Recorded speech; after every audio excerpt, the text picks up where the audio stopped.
belakangan begitu sangat banyak fitnah membuat kita mudah-mudahan selamat semua.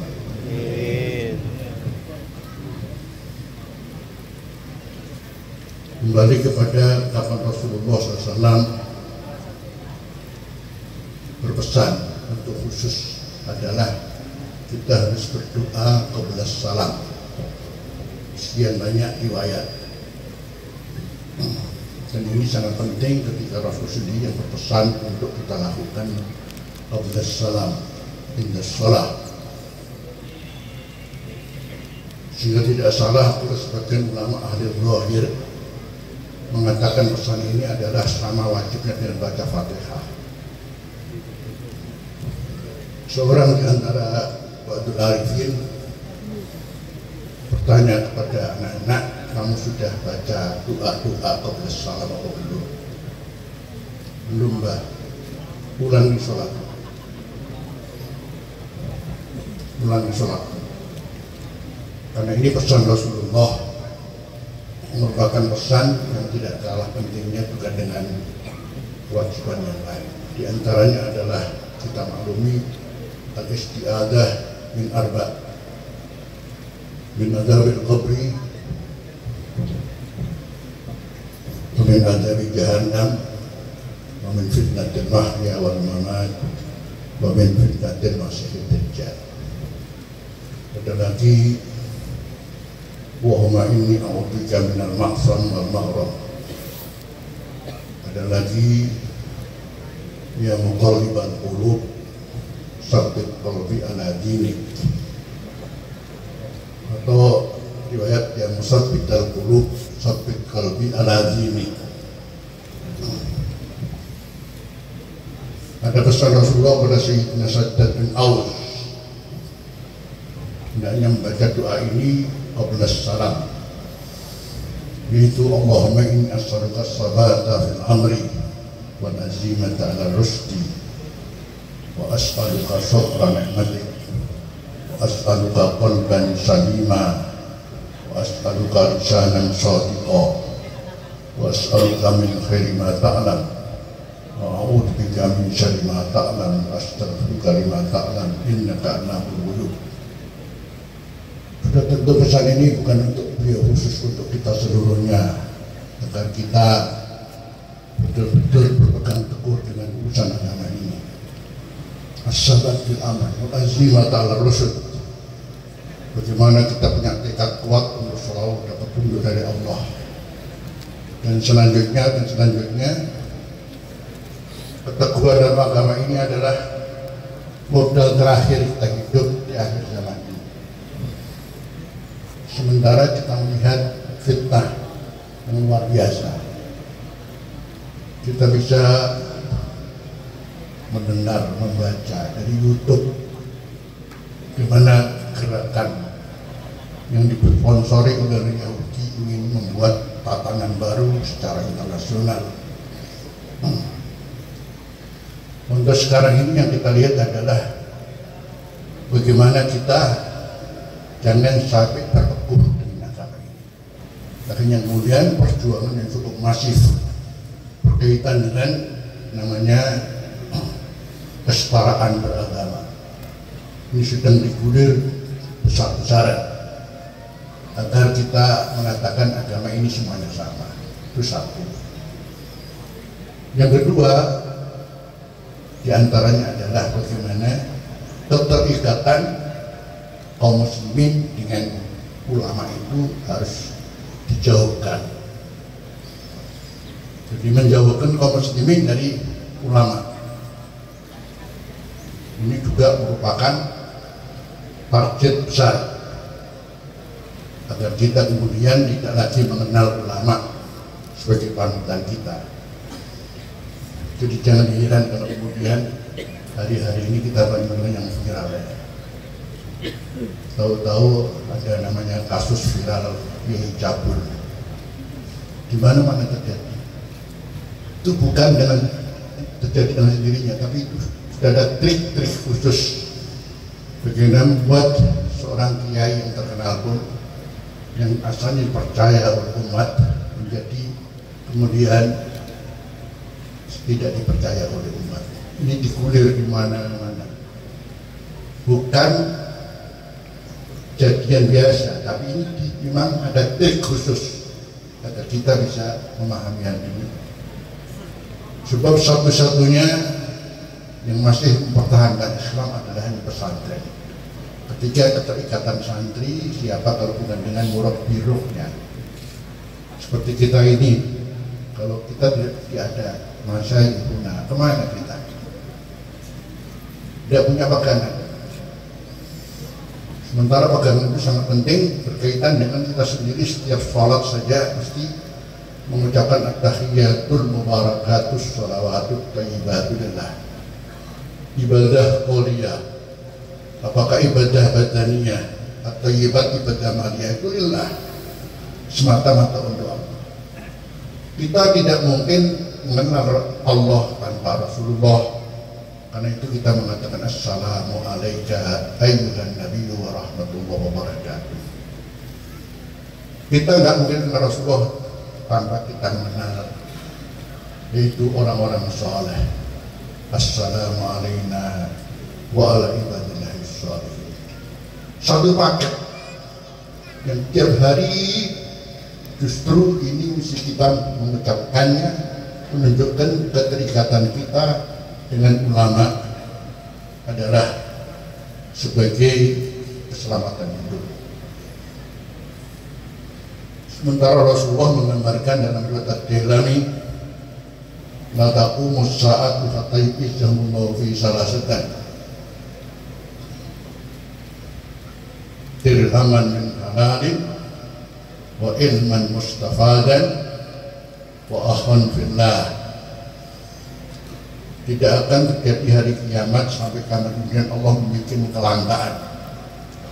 Kelangkaan justru ini juga terjadi di kaum muslimin hatta yuzammu fi salasatan. Pertama adalah dirhaman min halal, itu dirham yang halal, penghasilan yang halal. Ini akan menjadi langka. Jadi kalau ada seorang bersepupuh di akhir zaman ini harus mendapatkan yang halal adalah termasuk langka. Wa ilman mustafadan, itu adalah ilmu yang mustafad. Apa kalau bukan ilmu kita, ilmu asasi kita ini yang mustafad di dunyana wa akhiratina. Maknanya kalau orang masih mau ngaji berarti selamat, itu aja sudah. Kalau orang sekarang ini berpikiran pokoknya harus yang halal, selamat. Karena ketika Allah sudah membuka seluruhnya, falamma nasu ma dzukiru fatahna abwaaba kulli syai', seluruhnya dibuka, masya Allah, rezeki dibuka begitu mudah. Jadi sehingga orang akan berpikir kok perlu dari sing halal, sing penting duit akeh. Itu akan kita rasakan sendiri. Makanya dipres sama Rasulullah, kalau mau rezeki yang halal, kamu langka hidup di zaman itu. Yang kedua masih mau ngaji. Yang ketiga adalah alhamdulillah saudara karena Allah. Kita bersaudara karena Allah, bukan bersaudara karena politik, bukan bersaudara karena bisnis. Antara hati ke hati. Ketika kita melihat masyayikhuna memberikan pelajaran besar sehariannya dengan praktek seharian yang memberikan contoh, ini adalah itulah warasatul anbiya. Ketika kita melihat masyayikhuna, masya Allah, begitu ngomong, rambut, itulah pengertian walakin kunu rabbaniin bima kuntum rabbaniin. Kalau kemudian kita melihat masyayikhuna adalah itulah arti khasyatullah yang jauh lebih depankan daripada ilmu. Innama yakhsyallaha min ibadil ulama. Sehingga kita kemudian alhamdulillah terbimbing hati kita untuk selalu bersama masyayikhuna. Tentu kemudian kita kumpul ini sudah tentu dalam rangka supaya kita tetap nanti selamat bersama masyayikhuna. Yauma nad'u kulla unasin bi imamihim. Ingat, di hari kami memanggil setiap manusia dengan imamnya. Ingat, di hari kami memanggil semua umat dengan imamnya. kita nanti di mahsyar. Dikatakan dalam riwayat Bukhari, mahsyar itu tentu fi'idin wahidin, berkumpulnya al-awwaluna wal akhir, berapa triliun manusia. Desak-desakan kaki di sana, tidak ada bangunan, tidak ada apa. Dan Bukhari ternyata berapa tahun kita harus ada di sana untuk menunggu hatta yuqdama bainan nas dan fi yaumin kana miqdaru 50,000 sana. Jadi di mahsyar itu diperkirakan adalah di mahsyar itu adalah fi yaumin kana miqdaru 50,000 sana, 50.000 tahun kita ada di sana. Kita harus kumpul dengan siapa? Di mana saya, di mana antum? Kalau bukan, alhamdulillah sudah ada rabithah al-ilmiyah yang dikatakan oleh Imam Syafi'i, al-ilmu rahmatun wa rahmatun nasab, membuat walaupun kita ada di manapun, insya Allah magnet ilmu inilah membuat kita insya Allah kumpul. Itu penting kita pahami. Jadi kumpulnya kita adalah karena kumpulnya kita berada di sini sudah berjamaah dari mulai kapan kita mondok sampai pulang pun juga berjamaah.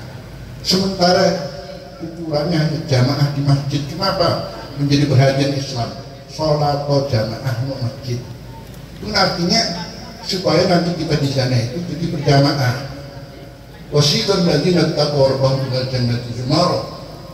Jadi kita bicara masalah di sana itu mesti zumara, bukan sendiri. Maka kalau jamaah masjid kita itu punya komunitas, pentingnya di sana ada komunitas. Apalagi komunitas ini adalah komunitas kita berguru pada seorang guru yang murabbi yang membawa kita, insya Allah mudah-mudahan jadi satu bersama-sama di sana. Jadi mudah-mudahan dipanggil Allah bersama-sama. Aina mutahabbuna fiyya, di mana orang-orang yang cinta dengan saya. Jadi ini ada gambaran yang ingin saya sampaikan agar kumpul kita ini adalah momen yang sangat luar biasa. Jadi mohon disampaikan pada teman-teman, kalau sudah begini ini, bok yo sambangun pondok isane kaya apa, wate hol sambangun, wayahe istiqlal sambangun. Itu nanti ini yang membuat kita kemudian di akhirat yang saya katakan tadi, kita saja kalau ke Mekah aja butuh KPIH, ada bendera sini ya. Itu kalau nggak ada bendera sini kita sudah hilang di Mekah. Apalagi di mahsyar. Yauma nad'u kulla unnasin bi imamihim. Dia telah menggambarkan suatu peristiwa yang kita harus ingat demi untuk keselamatan agama kita. Maka tadi untuk ukuran keselamatan kita di akhir zaman ini adalah 3 kata Rasulullah. Pertama adalah rezeki yang halal, yang kedua isih gelem ngaji, alhamdulillah kita masih mau ngaji, alhamdulillah. Yang ketiga kita punya saudarakan Allah dan bersama dengan masyayikhina insyaallah, apalagi kemudian bersambung dengan para guru-guru yang bahus sanad ila Rasulullah sallallahu alaihi wasallam. Itulah barangkali kursi yang saya sampaikan. Bifa'na bibarakatihim wa jinal husna bihurmatihim idna fi tariqatihim wa mu'afatihim minal litani. Bifa'na